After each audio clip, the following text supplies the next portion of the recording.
श्री शिवाय नमस्तुभ्यं।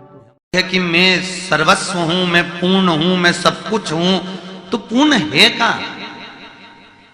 लक्ष्मी, तू अपनी जिंदगी में पूर्ण कब बनी? लक्ष्मी की आंख में जल भर गया क्योंकि लक्ष्मी को एकदम वचन दिल से लग गया, क्योंकि नारी की पूर्णता कब होती है? जब उसकी गोदी में औलाद होती है। नारी कब पूर्ण है? जब उसकी गोदी में संतान है। अगर संतान नहीं है तो नारी पूर्ण कैसे मानी जाएगी? तो नारी तो लक्ष्मी, और भगवान विष्णु को तो श्राप लगा था कि तुम्हारे घर में औलाद नहीं होगी, तुम्हारे घर संतान नहीं होगी। सुवाच का उनको श्राप था, दधीचि ऋषि की धर्म पत्नी का, जिनके गर्भ से पिपलाद ने जन्म लिया था, वो पीपल के पेड़ के नीचे, वो सुवाच का श्राप था। नारायण, मेरा श्राप है तुमको कि तुम्हारे घर में औलाद नहीं होगी। आज भगवान लक्ष्मी से कह रहे हैं, तू पूर्ण कब है? तू इतना अहंकार कर रही है, तेरी पूर्णता कहाँ है? तू इतनी अभिमत्ता में कूद रही है, तू कहती है मैं पूर्ण, मैं पूर्ण, मैं पूर्ण। तेरी पूर्णता है कहाँ?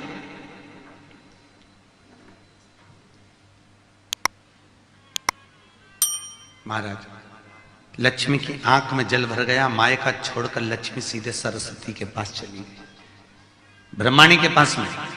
सरस्वती ने पूछा, क्यों रो रही है? क्या हो गया? तेरी आंख में आंसू क्यों भरा हुआ है? सरस्वती, क्या बताऊं जीजी? वो लक्ष्मी बोली कि मेरे पति मुझको कह रहे हैं कि तू अपूर्ण है, तू पूर्ण नहीं है,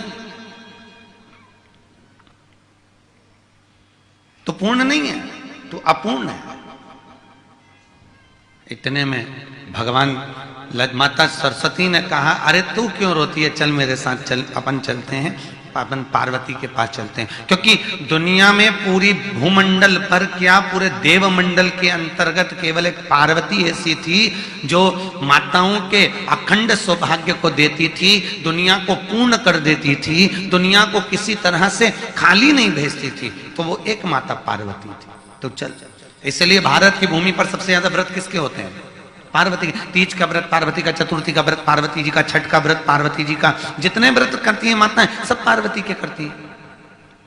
तो चल मेरे साथ, ले गई। और सीधे माता उसी समय पर जब लेकर पहुंची, पार्वती पूछ रही है, जी लक्ष्मी क्यों रो रही है? इसके रोने का कारण क्या है? लक्ष्मी को उनके पति ने कहा है कि तू पूर्ण नहीं है। इतने में माता पार्वती जी बोली, अरे सरस्वती जरा ध्यान लगा कर देख कि लक्ष्मी को उसके पति ने अपूर्ण क्यों बोला। सरस्वती ने ध्यान लगा कर देखा और ध्यान लगा कर बोली, पार्वती इनकी कोई संतान नहीं है ना, इसलिए इसको अपूर्ण कहा है। इतनी सी बात है, इसलिए अपूर्ण है, इसलिए इसको अपूर्ण कहा है। हाँ, तो इतने में रोने की क्या जरूरत है? इतने में तुरंत पार्वती जी तुरंत बोली, इसमें क्या रोना? पार्वती जी ने अपने छोटे पुत्र गणेश को गोदी में उठाया और उठाकर लक्ष्मी जी की गोदी में दे दिया। आज से ये तेरी औलाद, तेरा पुत्र है, आज से तू पूर्ण हो गई।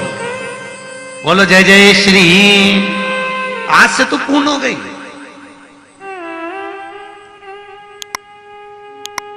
कई लोगों के मन में संशय रहता है, एक बहुत बड़ा प्रश्न है, आपके बच्चे भी पूछेंगे, मम्मी ये लक्ष्मी जी किसकी पत्नी है?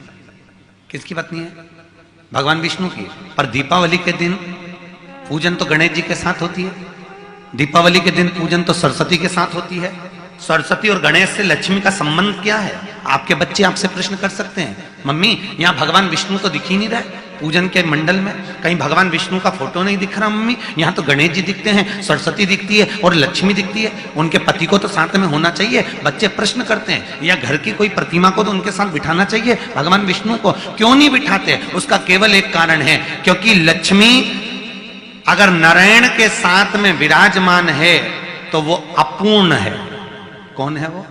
अपूर्ण। और हिंदू धर्म में दीपावली के दिन हर व्यक्ति को पूर्ण लक्ष्मी चाहिए, इसलिए गणेश जी के साथ उसकी पूजन करते हैं कि अब लक्ष्मी पूर्ण हो गई, अब लक्ष्मी पूर्ण है।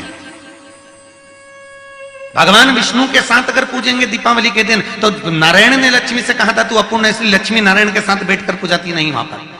महाराज सरस्वती मैया ने इनको पूर्ण करवाया था, इसलिए माता सरस्वती साथ में पूजाई। और गणेश जी उनकी गोदी में बैठे उनके पुत्र के रूप में, इसलिए लक्ष्मी की पूर्णता गणेश जी से है। महाराज गणेश जी से, इसलिए लक्ष्मी, सरस्वती और गणेश, इन तीनों की पूजन एक जगह पर होती है, क्योंकि इसकी पूर्णता ही तब है जब गणेश उनकी गोद में विराजमान हो, जब गणेश जी उनके साथ में विराजमान हो, तब लक्ष्मी की पूर्णता है महाराज। भगवान विष्णु, लक्ष्मी आज तेरी गोद में गणेश आए हैं, भगवान विष्णु कहते हैं आज से तू पूर्ण मानी जाएगी, और जगत में तेरी जब पूजन होगी तो गणेश के साथ में होगी, और जिसके घर में गणेश के साथ पूजन होगी वहां पर शिवाय नमस्तुभ्यं।